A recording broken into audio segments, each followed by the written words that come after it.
Hello friends, this is Shashank Agarwal और आज हम बिंग डॉक्टर पर अष्टांग हृदय का आयुष्कामी अध्याय का समापन करने जा रहे हैं। आज ये चैप्टर ख़त्म हो जाएगा, भले ही आज वीडियो थोड़ी लंबी बने या कुछ भी हो, आज इस चैप्टर को ख़त्म करना है। ठीक है फ्रेंड्स, तो दिल थाम के बैठ जाइए, शुरू करते हैं। फिर देखिए, हमने इस चैप्टर में काफ़ी कुछ पढ़ चुके हैं, मोस्टली ऑलमोस्ट चीज़ पढ़ चुके हैं, तो फटाफट इंपॉर्टेंट चीज़ों का रिविजन हो जाता है। ठीक है, कर लें, शुरू करें। चलो, सबसे पहले सब बच्चे अपने मन में मेमोराइज कर लें वात पित्त कफ इनके क्या लक्षण। ठीक है, कर लिए। सबसे पहले हमने वात पित्त कफ इनके लक्षण वगैरह मेमोराइज करने हैं। इसके बाद क्या, दोषों के प्रकार, शारीरिक फिर मानसिक, फिर द्रव्य के प्रकार। द्रव्य के प्रकार 3 प्रकार के, कौन कौन से? शमन, कोपन, स्वस्थित। फिर औषध के प्रकार, औषध 2 थे, याद करो कौन कौन से औषध 2 थे, कौन कौन से? शमन और शोधन। शमन मतलब शांत करना, शोधन मतलब बाहर निकालना। पंचकर्म किस में आएगा? शोधन में। शोधन द्वारा जो दोष शांत किए जाते हैं वो दोबारा नहीं प्रकोपित होते। शमन द्वारा दोष जो शांत किए हुए हैं वो दोबारा प्रकोपित हो जाते हैं। ठीक है, हमने काफ़ी चीज़ें पढ़ी। अब औषध का विषय, अगला टॉपिक है औषध का विषय। तो देखिए, इसका श्लोक देखिए, बहुत इंपॉर्टेंट है। शरीर जाना दोषाणा क्रमेण परम औषधम वस्ति व्रेगो वमन तथा तेल मृधु घृतम। अर्थात क्या मतलब है इसका? देखिए, हमने पढ़ा शरीर में 2 प्रकार के दोष होते हैं, एक तो शारीरिक दोष, एक मानसिक दोष। अब शारीरिक दोष में 3 पढ़े, वात पित्त कफ। तो अब इसको शमन करने का और शोधन दोनों उपाय बताए गए हैं। सबसे पहले शोधन कर्म की बात करें, यानी कि पंचकर्म की बात करें, तो वमन जो बचा, वमन, विरेचन और वस्ती, ये 3 नाम आते हैं। कौन कौन से? वमन, विरेचन, वस्ती। अगर किसी का वात दोष प्रकोपित हो गया है तो क्या देना है उसको? वस्ती। क्या देनी है? वस्ती। फिलहाल वस्ती क्या है, कैसे देते हैं, क्यों देते हैं, ये सब चीज़ें बात की चीज़ें, ये सब वस्ती अलग चैप्टर, 19 चैप्टर। लेकिन फिलहाल आपको क्या ध्यान रखना है कि वस्ती कब देते हैं? वात के लिए देते हैं। जब वात का प्रकोप हो तो क्या देनी है? वस्ती देनी है। और विरेचन कब देना है? जब पित्त का प्रकोप हो। और वमन कब कराना है? जब कफ का प्रकोप हो। तो क्या मेरे सब दोस्तों को ये याद हो गया? वमन किसके लिए? कफ के लिए। विरेचन किसके लिए? पित्त के लिए। वस्ती किसके लिए? वात के लिए। ये क्या है इनकी? शोधन चिकित्सा। क्या है इनकी? शोधन चिकित्सा। अब इनकी शमन चिकित्सा की बात करते हैं। तो वात के लिए क्या है? वात के लिए क्या है? शमन करना है अगर वात का, तो क्या है उसके लिए? तेल। क्या चीज़ है? तेल। और पित्त के लिए घृत, और कफ के लिए मधु। कफ के लिए मधु यानी कि शहद। तो फटाफट शमन शोधन दोनों एक साथ देखते हैं। वात के लिए 2 टर्म याद करेंगे, क्या क्या? वस्ती और तेल। वस्ती क्या करेगी? इसकी शोधन करेगी। और तेल क्या करेगा? शमन करेगा। पित्त के लिए कौन कौन से आएंगे जल्दी बताओ? विरेचन और घृत। कफ के लिए कौन कौन से आएंगे? वमन और मधु अर्थात शहद। ठीक है, ये समझ में आया। अब मानसिक दोषों की चिकित्सा भी बताई गई है। मानसिक दोषों के लिए क्या होना चाहिए, क्या औषध है उनके लिए? धी, धृति और आत्मा का ज्ञान। धी, धृति और आत्मा का ज्ञान। धी मतलब बुद्धि, धी मतलब बुद्धि, धृति मतलब धारण करने वाली शक्ति। धी मतलब बुद्धि, धृति मतलब धारण करने वाली शक्ति, और आत्मा, इन सब का ज्ञान। ये क्या है? इन सब का सम्यक ज्ञान। यही सब क्या है? मानसिक दोषों की उत्कृष्ट चिकित्सा, यानी कि उनकी उत्कृष्ट औषध है। ठीक है, और चिकित्सा के पादभेद, यानी कि चिकित्सा की रिक्वायरमेंट। अब किसी डॉक्टर को किसी पेशेंट का ट्रीटमेंट करना है तो उसको 4 चीज़ों की ज़रूरत है। चिकित्सा के लिए 4 चीज़ की रिक्वायरमेंट चाहिए। क्या क्या चाहिए? देखो, आप खुद ही बता सकते हैं। अगर आप किसी डॉक्टर के पास जाएंगे, अगर उसको आपकी चिकित्सा करनी है तो 4 चीज़ों का होना बहुत ज़रूरी है। कौन कौन सा? एक तो डॉक्टर का होना जरूरी है, वही तो चिकित्सा करेगा। एक रोगी का, एक पेशेंट का होना जरूरी है जिसकी चिकित्सा की जा रही है। अरे डॉक्टर रोगी की तो चिकित्सा करेगा, अपनी चिकित्सा तो ही ना करेगा। तो एक तो डॉक्टर का होना जरूरी है, एक पेशेंट का होना जरूरी है, और दूसरे दवाई लिखेगा तो ट्रीटमेंट के लिए औषध का होना भी जरूरी है, और चौथा एक कंपाउंडर यानी कि परिचारक का होना जरूरी है। तो क्या सब मेरे दोस्तों को पता चल गया किस किस की चीज़ की ज़रूरत है? किस किस चीज़ की? डॉक्टर की, पेशेंट की, मेडिसिन की और कंपाउंडर की। अब थोड़ा आयुर्वेद की भाषा में बात कर लेते हैं। ठीक है, किस किस की? एक तो वैद्य की, दूसरा रोगी की, तीसरा परिचारक की, चौथा औषध की। अब देखिए, जो वैद्य है उसको भिषक भी बोला गया है। वैद्य को क्या बोला गया है? भिषक। और औषध को क्या बोला गया है? द्रव्यवाणी। और परिचारक यानी कि कंपाउंडर को क्या बोला गया? उपस्थाता। उपस्थाता। और रोगी को क्या बोला गया? आतुर। अब देखिए, चिकित्सा के कितने पाद हुए? 4 पाद हुए। इन चारों के 4 लक्षण और गुण होने चाहिए। अगर ये गुण इन चारों में मिलने ही चाहिए। डॉक्टर में अगर ये 4 गुण होंगे तभी वो चिकित्सक कहलाएगा, अन्यथा नहीं। ठीक है, तो आगे बढ़ते हैं। वैद्य के गुण। वैद्य को दक्ष होना चाहिए। दक्ष मतलब बढ़िया प्रोसेस कर सके, मतलब बढ़िया तरीके से सर्जरी कर सके, बढ़िया तरीके से प्रैक्टिस कर सके, बढ़िया तरीके से दवाई लिख सके। दक्ष के बाद तीर्थांत शास्त्रार्थ, मतलब जिसको शास्त्र का ज्ञान भली भांति हो। चौथा दृष्टकर्मा। दृष्टकर्मा मतलब जो चिकित्सा कर्म को अपनी आंखों से देख चुका हो, जो चिकित्सा कर्म को अपनी आंखों से देख चुका हो। और चौथा शुचि। शुचि मतलब साफ सुथरा। अब देखिए, सब बच्चों को 4 याद होने चाहिए। डॉक्टर कैसा होना चाहिए? खुद ही देखिए, दक्ष यानी कि परफेक्ट होना चाहिए, कोई कमी नहीं होनी चाहिए, उसको सब कुछ ज्ञान होना चाहिए। दूसरा तीर्थांत शास्त्रार्थ, अर्थात उसको शास्त्र का भली भांति ज्ञान हो। ये नहीं कि कोई मेडिसिन है वो याद ही नहीं आ रही, उसको कोई औषध है याद ही नहीं आ रही, नहीं, उसको शास्त्र का भली भांति ज्ञान होना चाहिए। और तीसरी चीज़ दृष्टकर्मा, मेडिसिन प्रोसेस को, सर्जरी प्रोसेस को, चिकित्सा क्रिया को सब वो भली भांति देख चुका हो। और चौथा शुचि, साफ सुथरा होना चाहिए, हाइजीन होनी चाहिए, तभी डॉक्टर है। अगला औषध के गुण। औषध के गुण देखो, औषध क्या होने चाहिए? बहुगुण होने चाहिए, संपन्न होना चाहिए और कल्पना के योग्य, जैसे कि इम्पॉसिबल चीज़ ना हो, जैसी औषध जो अवेलेबल हो। और दूसरा बहुगुण, बहुत सारे गुण हो, संपन्न और योग्य औषध, यानी कि जैसे हम डायरिया के लिए दे रहे हैं, क्या कहते हैं, तो डायरिया सही कर सके, योग्य हो। तो 4 गुण इसके समझ में आए, कौन कौन से? बहुकल्प, बहुगुण, संपन्न और योग्य। योग्य मतलब जिस डिसीज़ के लिए दे रहे हैं वो डिसीज़ को सही कर सके। बहुगुण मतलब बहुत गुण हो उसमें। बहुकल्प मतलब बहुत सी फॉर्म में ले सकें, जैसे बहुत सी कल्पना की योग्य। इसका अर्थ समझिए, बहुत से बच्चों को भी समझ में नहीं आया होगा।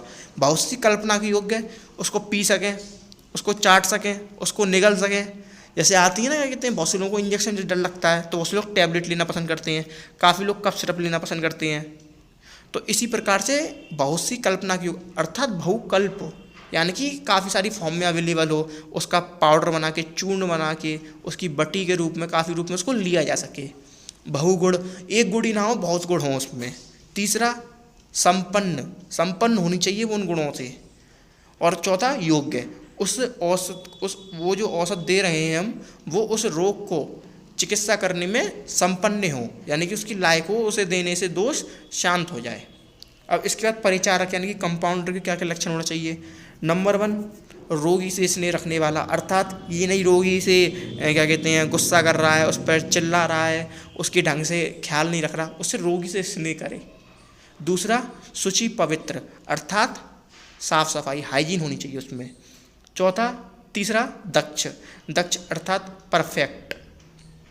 और चौथा बुद्धिमान, थोड़ी बहुत बुद्धि होनी चाहिए कि अगर पेशेंट की हार्ट बीट इधर उधर हो रही हैं तो हैंड टू हैंड या तो ड्रिप दे सके या डॉक्टर को कॉल कर सके। थोड़ा मतलब होता है ना, कहते हैं किताबी ज्ञान के अलावा थोड़ा जनरल ज्ञान भी उसको होना जरूरी है। तो 4 समझ में आ गए कौन कौन से? एक तो रोगी से स्नेह रखने वाला, दूसरा शुचि अर्थात पवित्र जो साफ सफाई रखे, तीसरा दक्ष यानी कि चतुर यानी कि जिसको ज्ञान हो चीज़ों का, और चौथा बुद्धिमान समझदार होना चाहिए। तो ये तो कॉमन सी चीज़ें हैं। आप कंपाउंडर देखते होंगे तो क्या होगा, बढ़िया कंपाउंडर, बढ़िया सिस्टर कौन है जो क्या करे, पेशेंट से प्यार रखे, मतलब उससे क्या कहते हैं उसका ख्याल रखे, टाइम टू टाइम उसको मेडिसिन दे, उसके क्या कहते हैं खाने का ध्यान रखे, सब चीज़ का ध्यान रखे, ठीक है। और दूसरा शुचि, साफ सफाई रखे, खुद क्या कहते हैं साफ सुथरा हो। और तीसरा दक्ष, दक्ष अर्थात परफेक्ट जिसको ज्ञान हो खुद। और चौथा बुद्धिमान, समझदार होना चाहिए कि पेशेंट को किस हालत में कैसे ट्रीट करना है या कब डॉक्टर को कॉल करना है, क्या नहीं क्या है। अब रोगी के गुण, अब रोगी के गुण बताए गए। रोगी कैसा होना चाहिए? धनवान होना चाहिए। सुनने में अजीब लग रहा है लेकिन धनवान होना चाहिए।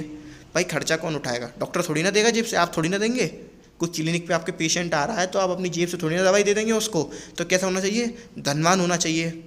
विशेषज्ञ वैद्य के अधीन रहने वाला, यानी कि जो डॉक्टर की बात माने, तीसरा ज्ञापक यानी कि रोग को बताने वाला, जैसे कि उसको डायरिया हो गया है अर्थात दस्त हो गए हैं तो बता सके कि मुझे दस्त हो गए, शर्माए नहीं अर्थात झिझक ना हो उसको। और चौथा सत्यवान, झूठ ना बताए कि नहीं डॉक्टर साहब मैं तो सही हूँ, मैं तो बढ़िया एकदम एक्सरसाइज वगैरह सब हो जाती है, कोई दिक्कत नहीं है खाने पीने में, चलने फिरने में, नहीं। जो सच है वो बताए, ये रोगी के गुण है। ठीक है, अब चारों के फटाफट देख लें। डॉक्टर कैसा होना चाहिए? दक्ष अर्थात परफेक्ट होना चाहिए, शास्त्र का ज्ञान हो, चिकित्सा प्रोसेस को देख चुका हो, साफ सुथरा हो, औसत का ज्ञान, बहुकल्प यानी कि टैबलेट में भी ले लें वैसे और पाउडर में भी ले लें, बहुगुण बहुत से गुण होने चाहिए, संपन्न होनी चाहिए और योग्य होनी चाहिए। परिचारक के गुण, साफ सुथरा होना चाहिए, दक्ष होना चाहिए और बुद्धिमान होना चाहिए, समझदार होना चाहिए और रोगी से स्नेह रखने वाला होना चाहिए। अब रोगी गुण, जो धनवान हो, जो चिकित्सक की बात माने, जो रोग को बता सके और जो सत्य सही बताए, सत्य बताए। आपने छोटे बच्चों को देखा होगा, वो बताते नहीं हैं या गलत सलत बताते हैं, बोलते नहीं हैं। तो इसलिए काफ़ी डॉक्टर के बाहर, क्लिनिक के बाहर लिखते भी हैं कृपया बच्चों के साथ उनके माँ बाप आएँ जो उनकी प्रॉब्लम को बता सकें। इसलिए रोगी जब तक अपनी प्रॉब्लम डॉक्टर के सामने नहीं रखेगा तो डॉक्टर कैसे उसकी ट्रीटमेंट करेगा। इसीलिए इसलिए ये भी रोगी के गुण बताए गए हैं। ठीक है, इसके आगे रोगों के प्रकार बताए गए हैं। सबसे पहले रोगों को दो भागों में बांट दो, साध्य और असाध्य। मतलब अगर मॉडर्न में बोले तो ट्रीटेबल और अनट्रीटेबल। साध्य अर्थात ट्रीटेबल, असाध्य अर्थात अनट्रीटेबल।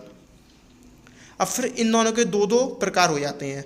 साध्य के दो प्रकार, एक तो सुख साध्य और एक कृच्छ साध्य। जैसे कि कहीं फॉर एग्जाम्पल खांसी जुकाम है तो ये क्या सुख साध्य है, सीधे दवाई दोगे सही हो जाएगा। कृच्छ साध्य, गिर गए, चोट लग गई, दर्द हो रहा है, छिल गया, पाँव घिस गया, तो ये क्या कृच्छ साध्य यानी कि थोड़ी कष्ट होगा, दुख होगा, दर्द होगा, थोड़ा सर्जरी टाइप, माइनर सर्जरीज। तो इसमें देखिए क्या लिख रहा है, इसमें सुख साध्य रोगी का शरीर सब प्रकार की औषधियों को सहन कर सके। ये लक्षण है सुख साध्य के। रोगी युवा हो, पुरुष हो, संयमी हो, रोग मर्म स्थान में ना हुआ। आगे हम मर्म पढ़ेंगे। मर्म स्थान क्या होते हैं? जहाँ चोट अथवा आघात लगने से मृत्यु हो जाए, ये क्या है? मर्म स्थान। और अगर मर्म स्थान में आघात होगा तो वो सुख साध्य नहीं होगा। तो इसलिए सुख साध्य के लक्षण क्या है? जो मर्म स्थान में ना हो, थोड़े से पैदा हुआ हो, पूर्व रूप और लक्षण का मुँह, हमने 6 स्टेप पढ़े थे ना, रूप, पूर्व रूप लक्षण, संप्राप्ति आदि। तो इसमें क्या हो? पूर्व रूप और लक्षण कम हो, किसी प्रकार का उपद्रव ना हो, दोष, देश, ऋतु और प्रकृति चारों पृथक पृथक से असमान हो। अर्थात वो जैसे कोई रोगी है, कफ प्रकृति का रोगी है, अनुपदेश में रह रहा है या कफ दोष का प्रकोप है, और जो व्याधि उत्पन्न हुई है वो भी कफ दोष जनित है, तो सब कुछ सामान होने के कारण व्याधि विकराल रूप ले लेगी, जिसके कारण उसका ट्रीटमेंट मुश्किल हो जाएगा। ठीक है, अब चिकित्सा के चारों पात गुणशाली हो, अर्थात जो चारों में चारों लक्षण मिले, अर्थात डॉक्टर परफेक्ट भी हो, समझदार भी हो, ये सब चारों में चारों लक्षण मिलने चाहिए, जो हमने ऊपर 4 पात पढ़े थे। ठीक है, तो ये क्या हो गए? सुख साध्य के लक्षण। और इनके जो विपरीत होते हैं वो क्या है? कृच्छ साध्य के। जो रोग, शस्त्र, छाड़ आदि कर्म से होता है ना, सर्जरी प्रोसेस, वो क्या है? कृच्छ साध्य है, वह कृच्छ साध्य हैं। तथा जिन रोगों में सुख साध्य के अनुकूल एवं विपरीत मिश्रित होते हैं वे भी कष्ट साध्य हैं। कष्ट साध्य में क्या है? Minor surgery. जैसे आयुर्वेद में, जैसे एलोपैथ में क्या होता है? हार्ट सर्जरी, कार्डियक सर्जरी, मतलब मेजर सर्जरीज। अपने आयुर्वेद में क्या होता है? इनकी जगह शस्त्र कर्म, छाड़ कर्म, अग्नि कर्म, जलों का कर्म, जलों का लीच थेरेपी आपने सुना होगा। ठीक है, अब इसके आगे आते हैं याप रोग। याप रोग किसका टाइप है? असाध्य का, अर्थात ट्रीटेबल नहीं है, लेकिन चिकित्सक की बात मानना है और सम्यक भोजन लेने से और सम्यक ऋतु वगैरह फॉलो करने से उसको दवाई लेके चिकित्सा करने योग्य है। ठीक है, सुख साध्य लक्षणों के विपरीत होने पर पथ्य आहार विहार के अभ्यास, पथ्य मतलब परफेक्ट आहार विहार के अभ्यास से, अर्थात बार बार बरतने से आयु के शेष होने के कारण जो रोग साध्य प्रतीत होता है वे याप्य है, मतलब सही नहीं होगा। जैसे डायबिटीज़ है, डायबिटीज़ सही नहीं हो सकती, लेकिन अगर क्या कहते हैं प्रॉपर फूड का बैलेंस रखा जाए, बैलेंस डाइट ली जाए, प्रॉपर एक्सरसाइज वगैरह की जाए तो, और दवाई दी जाए प्रॉपर, और आयु शेष होने के कारण, जैसे आजकल छोटे छोटे बच्चों में हो जाता है, उनकी आयु काफ़ी शेष है और प्रॉपर डाइट ले रहे हैं, प्रॉपर दवाई ले रहे हैं, अपने चिकित्सक की बात मान रहे हैं, तो इस वजह से वो ट्रीटमेंट चलता रहता है लाइफ लॉन्ग तक, जब तक जिंदा है। अब असाध्य रोग में एक तो ऊपर ये आप पे पढ़ा। अब देखिए असाध्य योग का दूसरा टाइप होता है अनुपक्रम। अनुपक्रम अर्थात जिसका इलाज नहीं करना चाहिए, जो रोग साध्य के लक्षणों से अवश्य विपरीत हो। ठीक है, जैसे उपसुक्ता विष, जो मतलब क्या कहते हैं मुख से वमन कर रहा हो, किसका वमन कर रहा हो? मल का, तो उसकी ट्रीटमेंट नहीं करना चाहिए। जिसको बेचैनी हो, आदि चक्षु आदि इंद्रियां नष्ट हो गई हों तो ये क्या है, असाध्य रोग हैं। अब त्याज्य रोगी के लक्षण। त्याज्य रोगी मतलब किस किस की चिकित्सा नहीं करनी चाहिए। अब देखिए किस किस की चिकित्सा नहीं करनी चाहिए, ये सीधे आप एज इट इज ऐसे याद रखेंगे।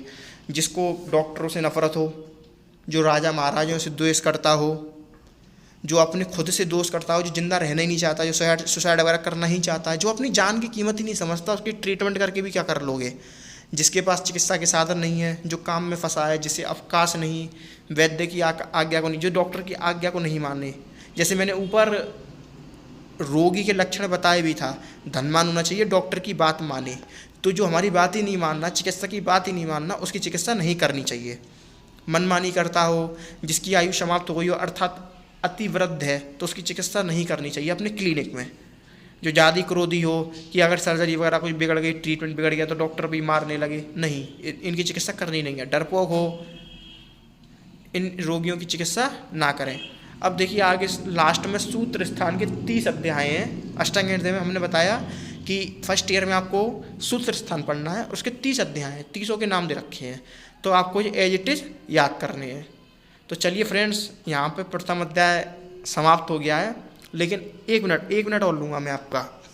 देखिए ये हो सकता है आपके कम समझ में आया हो, या फिर उम्मीद तो मुझे ऐसी है पूरा समझ में आ गया होगा, और मैंने अपनी बेस्ट देने की कोशिश करी है। बाकी समय के साथ सब कुछ ठीक होता रहेगा। जैसे कि आप भी जानते हैं कि मैं भी पहली बार पढ़ा रहा हूँ इस प्लेटफॉर्म पर। ऑफलाइन मैंने काफ़ी पढ़ाया है, मतलब 12th के बच्चों को भी, नीट वालों को भी, लेकिन ये पहली बार है इस प्लेटफॉर्म पर। तो कुछ कमियां मेरी तरफ से वॉइस का क्लियर ना आ पाना, या आदि कुछ ना कुछ प्रॉब्लम का होना, तो मतलब ये धीरे धीरे टाइम के साथ सही होती रहेंगी। बाकी मैं अपनी तरफ से पूरी कोशिश करूँगा कि आपको सारी चीज़ें समझ में आए। तो देखिए ये लास्ट लेक्चर है फर्स्ट चैप्टर का, तो आप कमेंट सेक्शन में ज़रूर बताएं कि समझ में आया नहीं आया, प्लीज़। ठीक है, ओके फ्रेंड्स, बाय बाय, ख्याल रखना, टेक केयर।